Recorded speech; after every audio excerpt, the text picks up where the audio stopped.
Oh, there, guys. Got to turn the mic on. Hello, everyone. Welcome to another edition of Creator Life Live.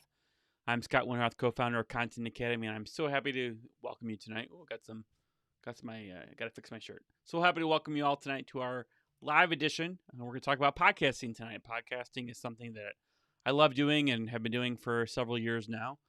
There's definitely been some more people who've done it longer than me, but I feel like I've got a good grip on it and can share some tips and tricks that I can share with you that you can use to start your own podcast, elevate your podcast, or go on from there.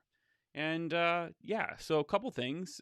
First of all, let's talk a little bit about what is podcasting. Podcasting is a audio medium. It's a way to tell stories. It's a way to share ideas, and it became really popular after the Apple iPod. Their podcasting is kind of in the name, although I think there was a trademark dispute on that. But podcasting kind of became popular after the iPod. The iPod started it. iTunes kind of was the first podcatcher service, if you will, and then it casually evolved over the years to reach more platforms. Today, you can catch podcasts on all kinds of platforms like YouTube. You can catch them on Stitcher. You can catch them on Apple iTunes still, Google Play, Alexa from Amazon plays podcasts, and all kinds of places where basically anything with a speaker you could listen to a podcast. Hey there, Jessica, I see you there.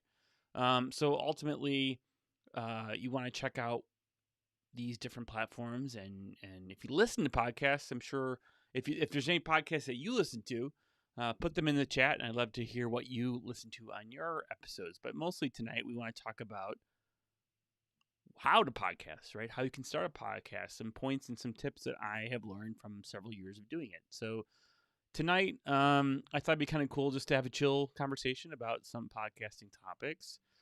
There's basically three things you need to consider when you want to start a podcast. First of all, I've done several podcasts over the years. Right now, I'm focusing on two. I do one myself called The Blog You Want, in the time you have, blogyouwant.com. And I do another one called Growing Older with Gusto, which is more of a vlog podcast, if you will. So, here we go. We have a special guest tonight. Someone near and dear to my heart. Someone here in the studio. I'm so happy she could join us. It is Mrs. Heather Kendall Winteroth, and she's here to help us talk about podcasting on Creator Life. Here, I got a little mic for you. We're going to try a dual studio here. Okay. I'll scoot over more. So Heather, I thought it'd be kind of fun to talk about podcasts that we listen to. I think that gives you a little bit of an idea of what, where we get inspired from. So Heather, how long have you been listening to podcasts? Like 2 or 3 years. 2 or 3 years, that's it? Yep. Yeah, no. They've become really popular in the last several years, so definitely not surprised per se.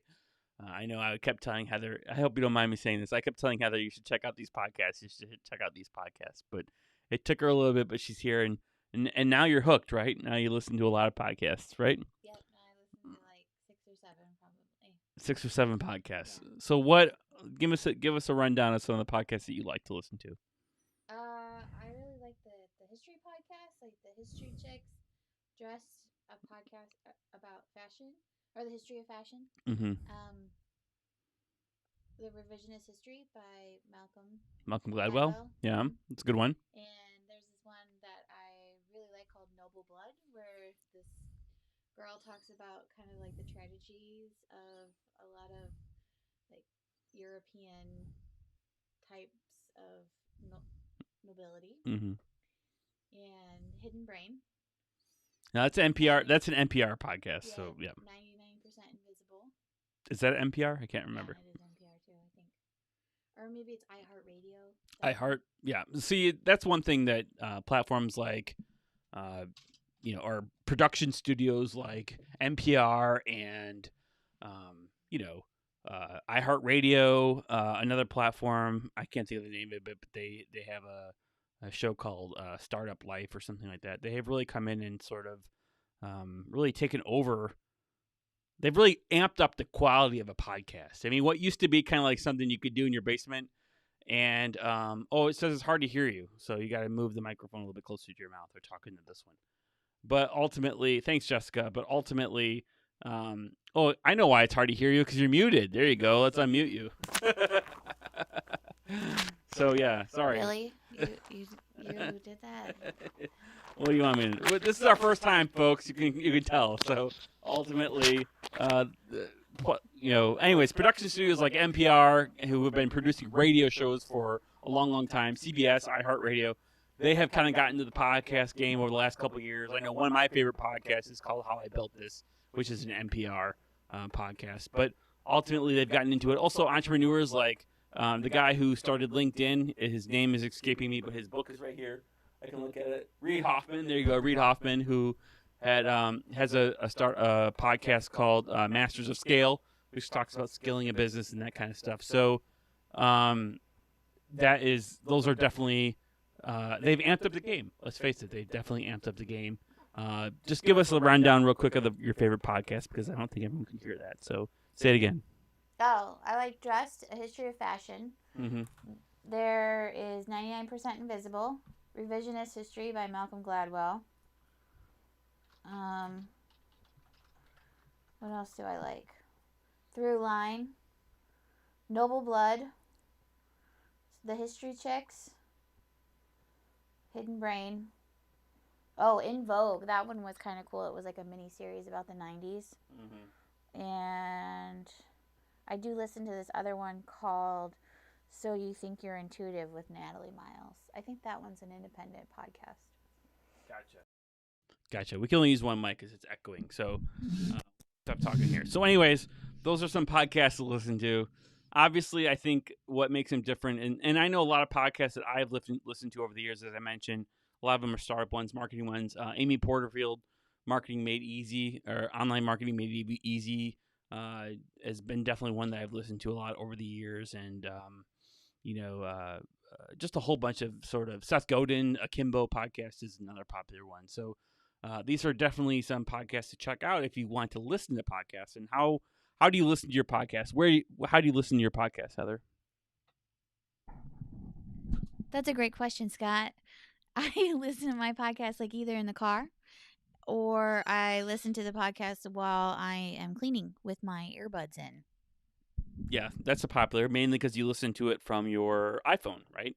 Therefore, the term podcast, right? Yes, I listen to them from my iPhone, basically. Actually, exclusively. I don't really listen to them on the computer.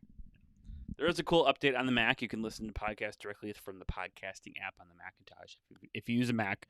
But ultimately, it's something that's centric to your phone, and it's nice because you can listen to it on your way in the commute. I haven't really had a commute lately, so I haven't been actually listening to a ton of podcasts lately because I'm not in the car for 2 hours a day. But I do try to listen to them. I try to mix between podcasts and audiobooks.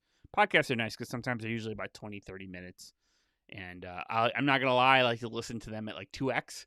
So it's I can listen to a lot more, a lot faster. And I know you started doing that too, even though you don't. So I listen to him at 1.75. That's probably about as fast as I'll listen to it. He's like listening to them at 3 and they're like. I like to get it done quickly. So yeah, 3x is if I can. Although the Apple podcasting app only goes up to 2x, so I can't listen to that much faster. But ultimately, I can get it. It's like a skill. Once you do it for a while, you can start to understand what they're saying. I do have to say, if they have any type of accent, like British accent, I cannot listen to it at 2x. It's just hard to understand what they're saying. But anyone with a typical American accent is usually pretty easy. Now, that being said, we talked about some of the podcasts that we like to listen to. We talked about some of the podcasts that some of the mediums that we listen to them and where we listen to them and why they become so popular. Now let's talk about how to get into podcasting, right? So there's basically 3 things you need. One, you need to figure out what your content strategy is, and that's what Content Academy is all about, helping people figure out the best content for them and the best fit for them to create content. 2, you need a platform, right? You need a platform to post your podcast to, because that's the difference between using a YouTube and using in podcasting. Podcasting is what you call a centralized platform. When you post a video to YouTube or Facebook for that matter, these platforms do all the distribution for you. You upload your content, you hit post, there you go. That's a centralized platform. Podcasting is a little different. It's actually a decentralized platform. So when you upload a podcast to your website or to your podcasting service, a lot of people use like Anchor and Blueberry and stuff like that. When you publish it to these platforms, it sends the podcast audio files to the different podcasting services, the podcatchers they call them.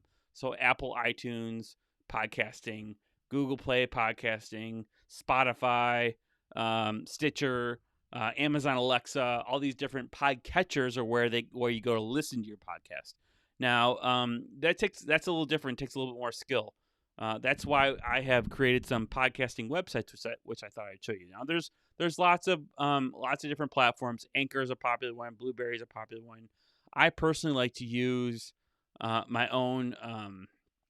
I like to use a WordPress site, so I'm going to go ahead and show you my WordPress screen here. So this is a podcast site that I have set up for the blog you want the time you have, which is my podcast that I use to interview people who are creating content in inspiring ways, and also a way to sort of share my ideas and voice when I want to talk about blogging or creating content.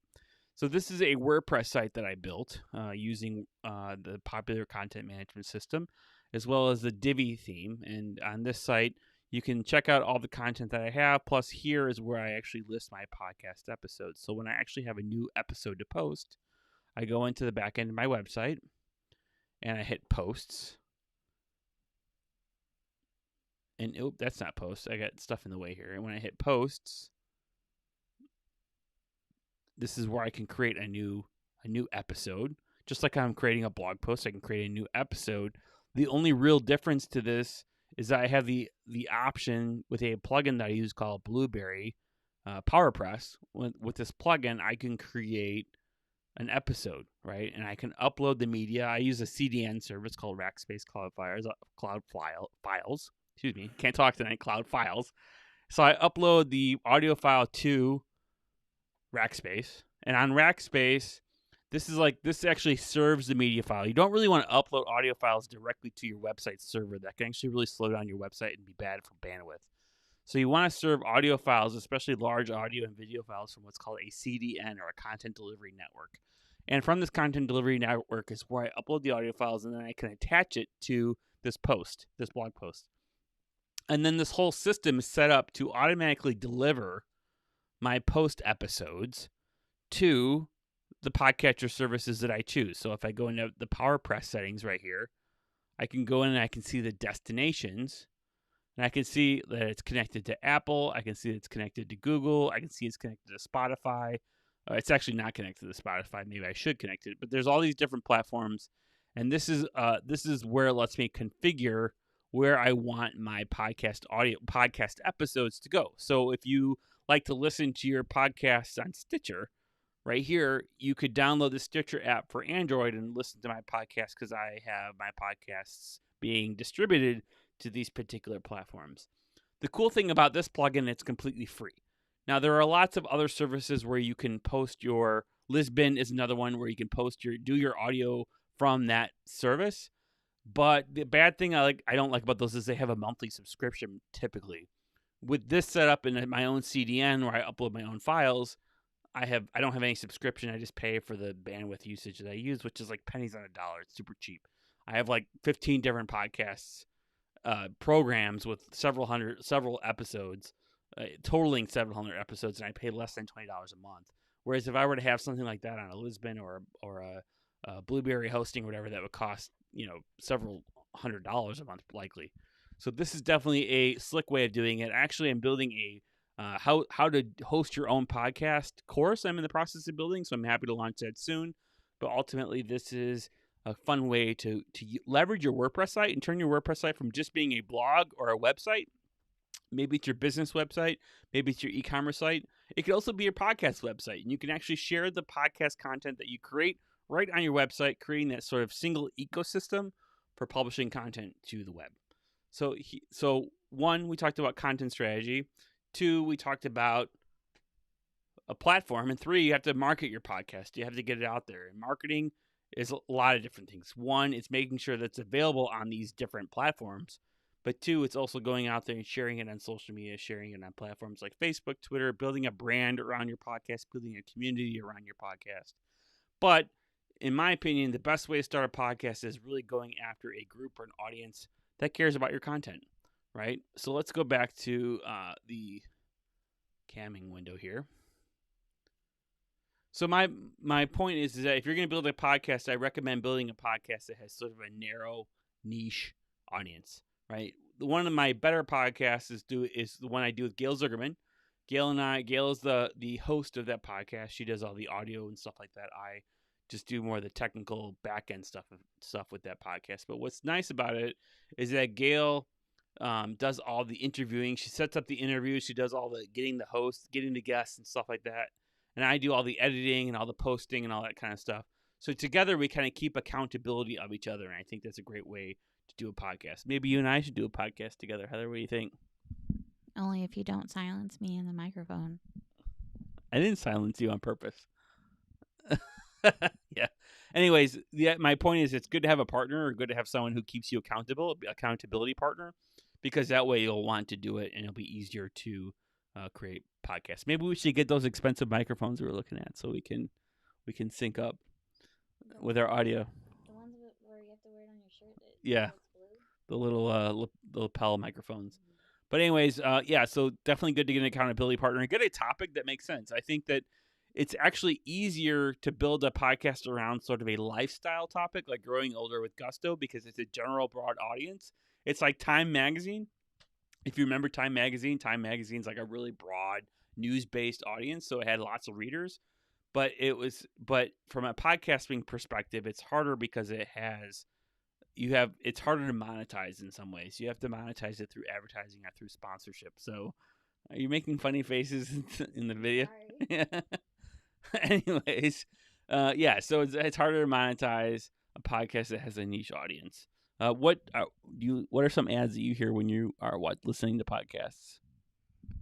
Like NPR, they're like, "Oh, send me money so that we can keep doing this." It's kind of like, WTTW or PBS, having a campaign for viewers like you. Yeah. Otherwise, and then they try to sell you products too. There's this one where you can buy products.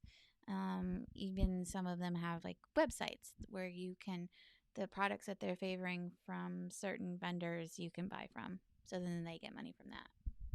Yeah, affiliate marketing. Yeah. Good point. Affiliate marketing is a great way to I don't know if it's a great way, but it is one way to monetize a podcast where you get people to buy the products and services that you pitch, if you will, on your podcast. Google Ads is something that I know Gail and I use for Google AdSense, where we sell advertising on the website. It's something that Gail and I use. For Growing Older with Gusto, we don't make a ton. It's like we barely make 10 cents a day on it kind of thing, but it's another way to monetize a podcast. And also, there's other ways I know I just talked to another company that was looking to do podcasting because it's a great way to sort of get to your decision makers, right? And talk to the people who are interesting and talk to the people who are go-getters and sort of build your brand and build your name. It's not so much about the audience of the podcast. It's more about the people that you interview kind of thing and bringing value to them. So it's a great way for the B2B sales business end of things to also consider podcasting.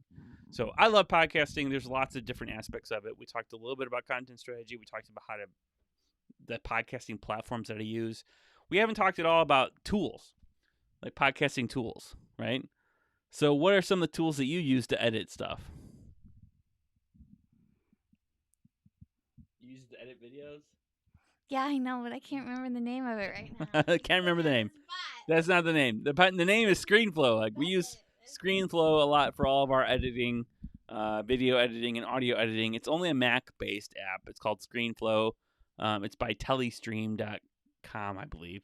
And ScreenFlow is not a free app. It costs about $100. Not a year. It costs about $100 to download, and every couple of years you got to upgrade. But ScreenFlow for the Mac. The PC equivalent is called Camtasia, which is about the same price. It's similar where you can do screen recording. Another really cool app that I've been playing with is called Descript. And Descript is a tool that lets you sort of edit your audio files like you're editing a Word document, which is pretty slick. You upload your audio file, and then you can go in there and you can edit the file. It transcribes it, so you can just edit the transcription, and that will edit the audio files. I showed that in my last video, so I'll link to that last video here so you can watch me go through Descript. So finally, mics. I mean, you can use all kinds of mics. You can use your phone. So a lot of people start podcasting just using their cell phone and the mic that's on it. It's okay, not a bad place to start. The next place you might want to consider is getting a little decent mic. This is everyone asks me what kind of mic I'm using. This is the Audio Technica ATR 2100 mic. It costs about $60 to $100 depending on the time of year on Amazon. And basically, it's called a Cartoid mic versus what some of them are called Omni mics, right? So you may be familiar with like the Blue Yeti microphone. The Blue Yeti is basically a big desk mic. I don't like it so much. I had two of them. I ended up getting rid of both of them because they are too noisy. They pick up all the noise in the room. I like a Cartoid mic because it's directional, meaning it only picks up audio to my voice, whereas an omnidirectional mic picks up audio all around the room. I know that I'm keeping you enthused with this information here, but getting a little bit of a decent mic is a good place to start. My next step would be getting what's called a super Cartoid, right, or wide open. It's called like super wide open mic, super Cartoid, I believe, and it's a much deeper, much crisper audio, but they get a little pricey. Not quite there yet. So we're happy with the Audio Technica ATR 2100, and we got our little mic stand that it sits in, so it's hands free when I'm using it this way, and some fun stuff that you can use to create content. So what do you think? Any questions you have about podcasting, Heather? No? Did we cover everything? I was going to ask you about the tools. But then you told me everything that maybe I need. How do you... Oh. I thought we were supposed to do this like 50-50. You did all the talking. What are we going to talk about? What's your favorite podcast? Hal Axelrod? Hal Elrod, yes. Hal Elrod, The Miracle Morning. Yes, thank you. That's a Goal Achievers podcast. I forgot about that one. Yeah, I do like that one. Author of The Miracle Morning. Good podcast. Definitely worth listening to. I know you think you're funny, but you're not. And yeah. So yeah, I guess the other thing is creating content. There's sort of two types of content you can create. Most popular is interview episodes where you can interview a guest, and you can do that over. I know Gail and I, for Growing Older with Gusto, we schedule a Zoom interview. We do the recording over Zoom. Our guests can be anywhere in the world as long as they have a decent internet connection and a microphone. And we interview them, and then we edit the audio files from that. Obviously, it's better if people have their own mics, but not everyone has that sort of at their house. So we kind of focus on what we do have. I have a question. Okay. So if someone is in Australia and you're in the U.S. and the other person is also like downtown Chicago, how do you use to record that? So for all three of you, do you use like a Zoom call or what do you do? Yeah. So the question was like if you have two people locally but one person around the world, there's several ways you could do it. You could do a phone interview and pipe the audio from the phone into like the mixer. Much more complicated. To me, it's easier just to hop on Skype or Zoom or Teams or one of those programs to do the video conferencing and just use the audio from that. It's not the greatest audio, but it works. The cool thing about Zoom, if you use Zoom or some type of video platform like Teams or whatever, then you can just turn that into video content as well and post it on YouTube. So that makes it easier than trying to do two different type of programs. So yeah. How do you go out and find, like, let's say you have like 5,000 subscribers and you're ready to maybe approach businesses for funding or sponsorships? How would you do that? So you have 5,000 subscribers, right? And you're killing it. You're creating lots of content. I think at that point, they'll come to you. So it's not as complicated. It's a matter of being able to put the right buyers in front of the right audience. So depending on the type of podcast you have, then you can go after the types of audiences you want. When you're getting to that level, to affiliate marketing and that kind of stuff makes a lot more sense. So if you recommend a product or service on Amazon, right, and with Amazon affiliate program, you can refer people to Amazon, and if they purchase from Amazon, you get a cut, right? So that makes it a little more special. Obviously, like I'm almost there. Obviously, with programs like obviously Growing Older with Gusto, like we have an idea of who we want to approach at some point when we have the proper viewership, and then we can go after and try to get sponsorships so they pay us, maybe just pay us monthly to include their name on our podcast and sort of be part of their content ecosystem. So there's a couple ways. So that would be more of a typical direct sponsorship. Be like, hey, for XYZ, I don't know, $2,000 a month, you can be a sponsor of our podcast, kind of thing. Or for less than that, but if every time we get a sale, we get a cut, right? So it just depends on how you can craft it, how fancy you can be with your marketing and sponsorship pitch. How do you find people to interview? Or the other question is how, if you were going to do a blog or a podcast on a story, how long do you think it would take you to put that story together? I heard on like 99% Invisible, it takes them like 2 months from start to finish. That's a good question. I think it just depends. I know when I sit down and write a podcast, a script where it's just a solo episode where I'm just telling some tips or tricks, it could take me 6 hours. It could take me 3 hours. Depends on what I want to get off my chest and how fast I can say it. Right. I think if you're crafting like a news story, like an NPR style, like This American Life, or the one that you mentioned, I forget the name of it already. 99% Invisible. That can take, that could take a team of people several weeks because they have to interview the right people. They have to first do the research. What story are we trying to tell? That may change as they start to interview people and as information unfolds. They have to go schedule the interviews. They may have to go travel to that person to interview. Like there can be a lot of different things that come together. Then they have to do the editing and post-production and everything to put it into an actual story. So it can take a while if you're doing like a news feature sort of story. But if you're just doing something yourself, it could be a 20-minute. Some people don't even script and some people don't even edit. They just turn on the camera and start talking. That's kind of what we're doing tonight. Unfortunately, it's good and bad at the same time. But sometimes you get your best content. The good news is something like this was we create the content now and we can always edit it and turn it into something smaller and something more cohesive after we're all done. So yeah. And how do I interview people, right? How do you get people to interview? Was the other question. That's a good question. I think it does a little bit of research, Googling. I know I find people on Twitter.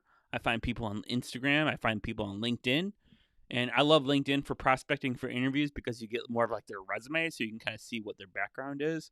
So those are always good places. I always just sort of keep an interview mindset too. As I talk to people, as I meet new people, I think, oh, would they be a good fit for the show?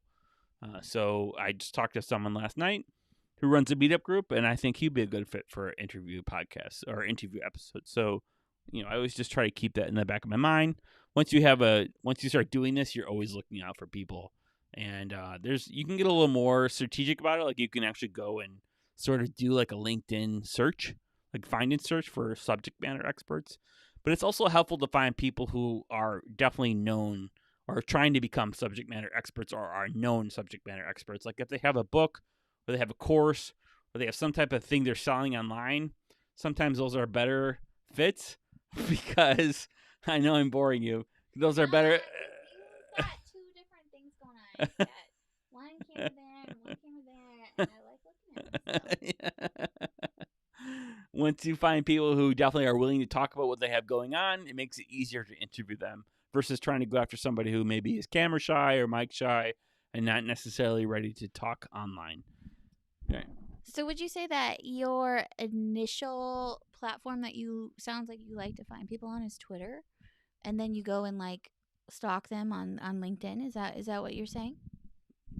That could be, or I find them on LinkedIn or whatever. But yeah, Twitter I think has been a good place for me. Instagram is a growing place for it, but on Twitter you can kind of see what type of content they post and what type of links they share. And also as you join communities, like I'm in the WordPress community, so I see a lot of. Speaking of WordPress, I see a lot of people in the community, and I think of the people in that community who I think would be good to interview, and especially WordPress people who are bloggers.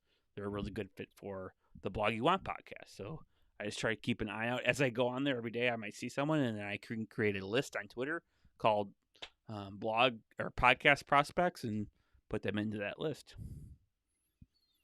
So if you were going to start a podcast tomorrow, what would you do?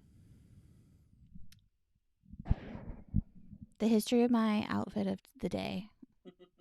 I wear a lot of vintage, and so I would probably talk about like what decade it was from and why I put it together and the color wheel, because what colors work together and things like that. Maybe only like 5 minutes. I don't think it would be like an hour. Well, that's good for social media content, right? So what you do a lot of social media content. Why don't you tell everybody where they can find you? So I post my outfits of the day on Instagram. It's called Bohemian Trixie, and it's a Trixie with an IE. And sometimes I add tidbits there about history or space. Yeah. What about YouTube? Oh yeah, you can find me on YouTube too for Bohemian Trixie.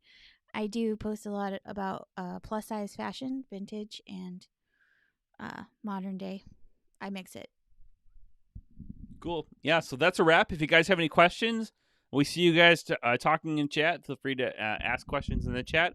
Otherwise, I think we're going to wrap up our January 21st, 2021 Creator Life podcast with our podcast YouTube channel talking about podcasting here tonight. And thank you all for listening. Thank you all for participating. And we'll see you next week with more tips and tricks on how to elevate your content game so you can achieve the blog, the content, and everything you want this year and get it done.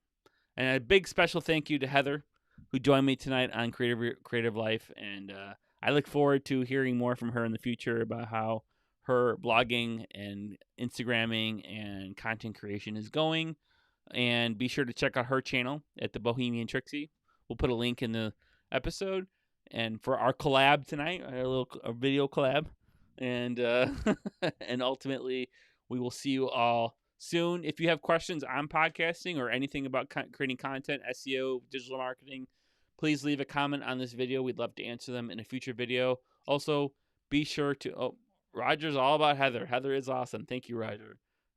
We will be sure to address that in a future episode or in our other content places, like on our social media channels. And yeah, we look forward to hearing from you, and have a good night. Say bye. Bye. Bye. I think you should have